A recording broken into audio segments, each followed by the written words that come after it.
नई रेसिपी और kitchen tips के लिए चैनल को सब्सक्राइब करें और सबसे पहले जानकारी के लिए घंटी को दबाएं।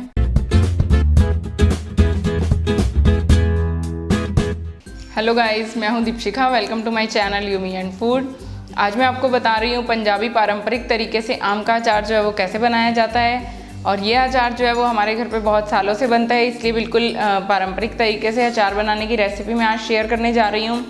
और अचार बनाना जो है वो बहुत ही आसान होता है, लेकिन बहुत सारे लोगों को मैंने ऐसा कहते हुए सुना है कि अचार जो है वो ख़राब हो जाता है या पूरे साल तक उनका अचार अच्छा नहीं चलता है। तो आज मैं आपको अचार बनाने की विधि के साथ साथ बहुत सारे ऐसे टिप्स भी दूंगी जिससे आपका अचार जो है वो अगले आम के सीज़न आने तक भी बिल्कुल अच्छा वैसा ही ताज़ा बना रहेगा, बिल्कुल ख़राब नहीं होगा। और तो चलिए आइए रेसिपी शुरू करते हैं। लेकिन अगर उससे पहले आपको मेरी ऐसी और भी इंटरेस्टिंग रेसिपीज़ चाहिए तो प्लीज़ चैनल को नीचे सब्सक्राइब जरूर कीजिए। और अगर आपको मेरी ये अचार बनाने की वीडियो अच्छी लगे तो इसे लाइक ज़रूर कीजिए, शेयर कीजिए अपने फ्रेंड्स और फैमिली के साथ। तो चलिए आइए अचार बनाने की रेसिपी शुरू करते हैं। आम का अचार बनाने के लिए मैंने ली है 2.5 किलो कैरी कच्चे आम। ये मैंने रामकेला वैरायटी की जो कच्ची कैरी है वो ली है, और ये जनरली जून के महीने में 1-2 बारिश होने के बाद ही मिलती है, तो इसी सीज़न में ही ये मिलती है रामकेला कैरी। और ये जो कैरी होती है वो थोड़ी इस तरह से गोल होती है और इसके अंदर जो है पल्प ज़्यादा होता है और गुठली इसकी छोटे साइज़ की होती है। और ये थोड़ी सी महंगी रेट्स पे अवेलेबल होती है, लेकिन ये कैरी जो है वो अंदर से बहुत ही कच्ची होती है और अच्छे खट्टे टेस्ट वाली होती है। तो अगर आपको ये कैरी मिले तो आप पहले ही इसी कैरी को प्रेफर करें, अदरवाइज़ आपकी स्टेट में जो भी कैरी मिल रही है आप उसके साथ अचार बना सकते हैं। अचार बनाने के लिए मैंने लिया है 1 किलो तेल। मसालों में मैंने लिया है 100 ग्राम दाना मेथी, 100 ग्राम सौंफ, 400 ग्राम नमक, 40 ग्राम लाल मिर्ची। और लाल मिर्ची जो है वो मैंने तीखी लाल मिर्च और देगी लाल मिर्च को मिक्स करके लिया है। आप अगर ज़्यादा तीखा खाते हैं तो आप सिर्फ तीखी ले लें। और कलर के लिए मैंने थोड़ी सी देगी मिर्च भी मिक्स की है उसमें। 30 ग्राम हल्दी, 2 बड़े चम्मच काली मिर्च, 1 बड़े चम्मच जीरा और 50 ग्राम कलौंजी। तो चलिए अब हम आम का अचार बनाना शुरू करते हैं। आम का अचार बनाने के लिए सबसे पहले हमने जो ये कैरी है इसे मैंने अच्छे से धो लिया है और एक सूखे कपड़े से साफ कर लिया है। और इसे अब मैं काटूंगी। काटने से पहले हम जो इसके ऊपर का जो हिस्सा है ये काले वाला इसे हटा देंगे, वरना ये अचार में बिल्कुल भी अच्छा नहीं लगता है। और कैरी को हमें छीलना नहीं है, बस सिर्फ हमें इसका काले वाला हिस्सा जो है वही हटाना है।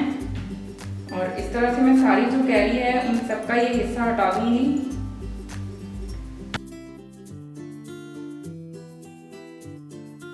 अचार बनाते वक्त हमें बहुत छोटे छोटे बातों का ध्यान रखना होता है, जैसे कि जब भी आप कैरी को धोएं या कैरी को जब भी आप काटने से पहले या जब भी टोटली काम करते हुए आप कभी भी स्टील या एल्यूमिनियम के बर्तन का यूज़ नहीं करें। कोशिश करें कि आप सारा काम जो है वो या तो कांच के बर्तन में करें या फिर किसी प्लास्टिक के बर्तन में करें।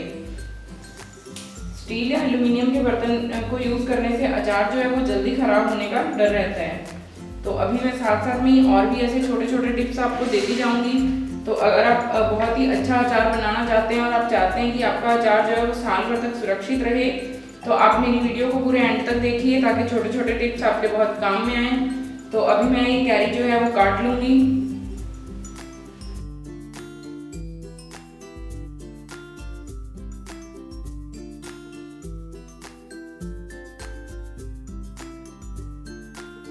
कैरी को मैंने कटवा के तैयार कर लिया है। और कैरी को कटवाने के बाद मैंने जो कटवाया है वो थोड़े मीडियम साइज़ के पीसेस लिए हैं, बहुत ज़्यादा बड़े पीसेस नहीं लिए हैं, क्योंकि बड़े पीसेस लेते हैं तो कई बार हम पूरा अचार खा नहीं पाते तो वेस्ट हो जाते हैं। तो इसलिए मैंने मीडियम साइज़ के पीसेस में कटवाया है। और कटवाने से पहले हमें इसे अच्छी तरह से धुल लिया था, इसलिए अभी हमें इसको पानी से वापस गीला नहीं करना है, इसे इसी तरह से ही छोड़ना है। और इस तरह से 15-20 मिनट के लिए, जब तक कि हम अपने मसाले रेडी करते हैं, तब तक मैं इसे इस तरह से किसी कपड़े पर बिछाकर खुला छोड़ दूंगी ताकि थोड़ी हवा लग जाए और कैरी जो है वो ख़राब नहीं हो। और इसे हमें धूप में नहीं सुखाना, कहीं भी एक रात के लिए नहीं छोड़ना, बिल्कुल इसी तरह से ही हमें अचार बनाना है। कुछ लोग जो है वो धूप में अचार को डाल देते हैं तो उससे कैरी का कलर जो है वो काला हो जाता है। तो इस तरह से अगर आप अचार बनाएंगे तो कैरी जो है वो पूरे साल भर तक की हरी रहेगी। तो अब हम मसाला बनाना तैयार करते हैं। सबसे पहले हम जो हमारे सूखे मसाले हैं उन्हें हम ड्राई रोस्ट कर लेंगे। पैन को मैंने गरम कर लिया है। सबसे पहले हम इसमें डालेंगे सौंफ, और इसी के साथ ही मैं डाल रही हूँ दाना मेथी, जीरा, कलौंजी,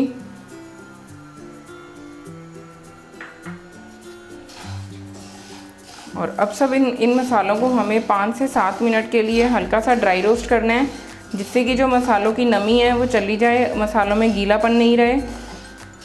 बहुत ज़्यादा हमें इनका कलर चेंज नहीं करना है, सिर्फ हमें 1-2 मिनट के लिए इन्हें ड्राई रोस्ट करना है। और मसाले जो है वो मैंने थोड़े ज़्यादा लिए हैं, क्योंकि अचार में जो मसाला है वो बहुत ही टेस्टी लगता है। और इस तरह ये जो मसाला है वो मटरी बनाने में भी यूज़ होता है, और भी बहुत सारी चीज़ें इससे हम बना सकते हैं। तो इसलिए मसाले की क्वांटिटी आप अपने अकॉर्डिंगली थोड़ा कम ज़्यादा कर सकते हैं।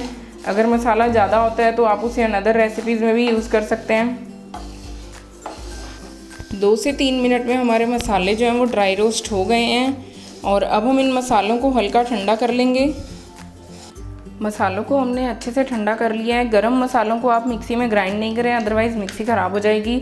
और अब हम इन मसालों को मिक्सर में डाल के हल्का दरदरा पीस लेंगे। और पीसते टाइम आप ये ध्यान रखें कि ग्राइंडर जो है उसमें बिल्कुल भी पानी नहीं हो, तो बिल्कुल सूखा होना चाहिए। जिस भी बर्तन में आप अचार बनाने का जो भी काम करें वो बर्तन अच्छे से सूखे होने चाहिए।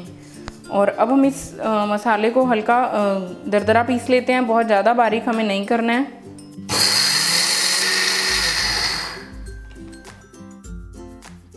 ये हमने मसाले को जो है वो दरदरा पीस लिया है, और बहुत ज़्यादा महीन नहीं करेंगे, इसी तरह से ही करेंगे। अब हम अचार बनाना शुरू करते हैं। जब तक हमने मसाले की तैयारी की तब तक हमारी कैरी जो है उसको हवा लग गई है थोड़ी सी, और अब हम इसे किसी बड़े बर्तन में ले लेंगे। अचार को मिलाने के लिए आप हमेशा किसी बड़े खुले बर्तन का ही यूज़ करें, और जो भी बर्तन लें बस वो सूखा हो, इसका अच्छे से ध्यान रखें, और अच्छी तरह से साफ़ हो। आपके हाथ भी अच्छे से साफ़ होने चाहिए। ये हमने सारी कैरी को एक बड़े बर्तन में शिफ्ट कर लिया है, और इसके बीच में जो गुठलियाँ होती हैं उन्हें भी आप निकाल दीजिए। और इस तरह से सारी कैरी को हमने साफ़ करके बड़े बर्तन में ले लिया है। और अब हम इसमें मसाले मिक्स करेंगे, और ये मैं डाल रही हूँ इस पर नमक, काली मिर्च पाउडर। अगर आपको काली मिर्च पसंद नहीं हो तो आप इसे अवॉइड कर सकते हैं, मैं थोड़ा कम ही डाल रही हूँ इसे। हल्दी पाउडर, लाल मिर्च पाउडर, और अब हम इसमें मिलाएंगे जो मसाला हमने ये दरदरा कूट के रखा था, वो सारा मसाला।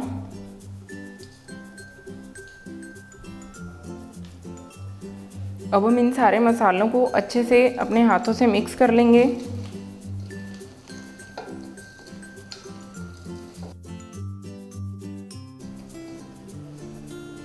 मसाले आप अपनी इच्छा के अकॉर्डिंग थोड़े कम ज़्यादा ले सकते हैं, बस जो नमक है उसका रेशो बिल्कुल सही होना चाहिए।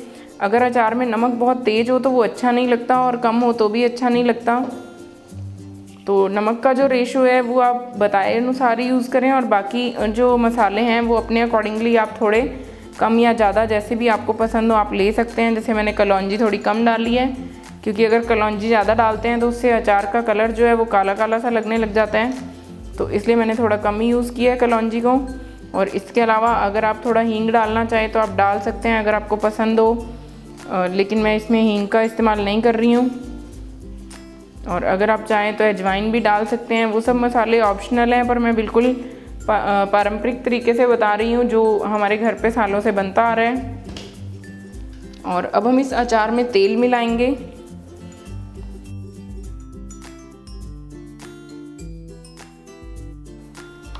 और अभी मैंने ये लगभग 1 कप तेल जो है वो इसमें डाला है,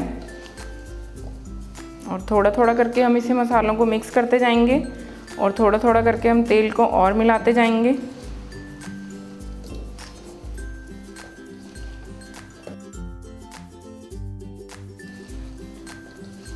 और तेल को मैंने ऐसे ही ठंडा ही लिया है, इसे गर्म करके नहीं डाला है। तो ऐसे भी जो अचार है वो बिल्कुल ख़राब नहीं होता है, साल भर तक आप इसे आराम से रख सकते हैं। और गर्म करके अगर आप लें तो पहले तेल को अच्छे से ठंडा करें और फिर उसे आप मिक्स करें अचार में। गरम तेल को अचार में कभी भी मिक्स नहीं करें।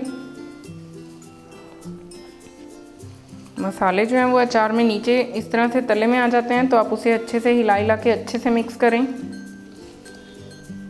अब जो हमारे मसाले हैं अचार में अच्छे से मिक्स हो गए हैं और आधा लीटर तेल का जो है वो इसमें यूज़ हो गया है इन सब मसालों को मिक्स करने में।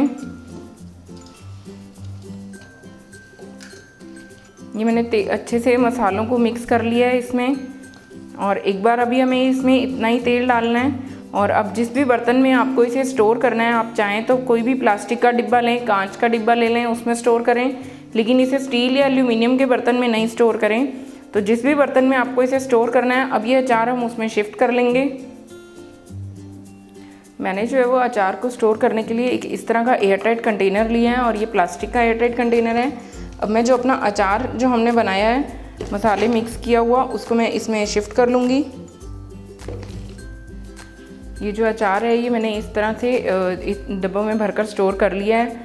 और अभी हम इस अचार को ढककर 2 दिन तक इसी तरह से ही रख देंगे। और आप इसे अपनी किचन में ऐसी जगह पे रखिए जहाँ पे कोई इसे ज़्यादा टच नहीं करे। आपको ना तो इस अचार को धूप में रखना है और ना ही कुछ और करना है, बस आपको किचन में सिंपली कहीं भी आप अपनी किचन में रख दीजिए जहाँ इसे कोई टच नहीं करे। और 2 दिन तक हमें ढक्कन को बंद करके इसी तरह से इस अचार को हमें रखना है।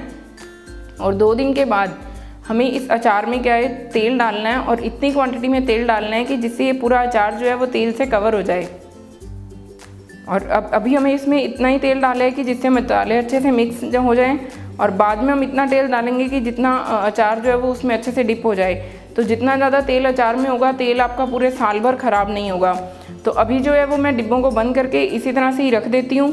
और 2 दिन के बाद मैं इसमें और तेल डाल के इसे रख दूँगी। और 2 दिन के बाद आप इसे टेस्ट भी करके देख लें। अगर आपको लगे कि मसाले कम ज़्यादा हो रहे हैं तो आप और मिला सकते हैं। और ये हमारा अचार जो है वो बनकर तैयार हो गया है। 2 दिन तक हमने इस अचार को किचन में इसी तरह से रहने दिया। और अब हम डिब्बे को खोल के चेक कर लेते हैं।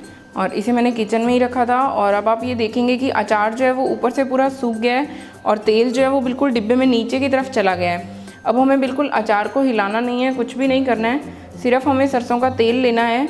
और सरसों के तेल को हम इतना इसमें फिल कर देंगे जितने में कि ये डब्बा जो है वो अच्छे से तेल से पूरा भर जाए और अचार के बिल्कुल ऊपर तक तेल आ जाए। ये हमने डिब्बे में अच्छे से तेल को भर दिया है। और इसको मैं एक बार हिला देती हूँ थोड़ा सा, जिससे कि अगर तेल जो है वो ऊपर ऊपर रह गया तो नीचे तक भी अच्छे से मसाले में तेल चला जाए। और बहुत ज़्यादा मैं इसे नहीं हिला रही हूँ, बस सिर्फ ऊपर ऊपर से हल्का सा हिला रही हूँ, ताकि अगर इसमें और तेल डालने का स्पेस है तो मैं अच्छे से और तेल डाल सकूँ। और इसमें हम बस जितना ज़्यादा तेल आप रखेंगे, अचार आपका बिल्कुल भी ख़राब नहीं होगा। और शुरू में जो तेल है वो इतना रखें कि तेल में अचार डूबा रहे अच्छे से, तो आपका अचार जो है वो साल भर तक के लिए ख़राब नहीं होगा।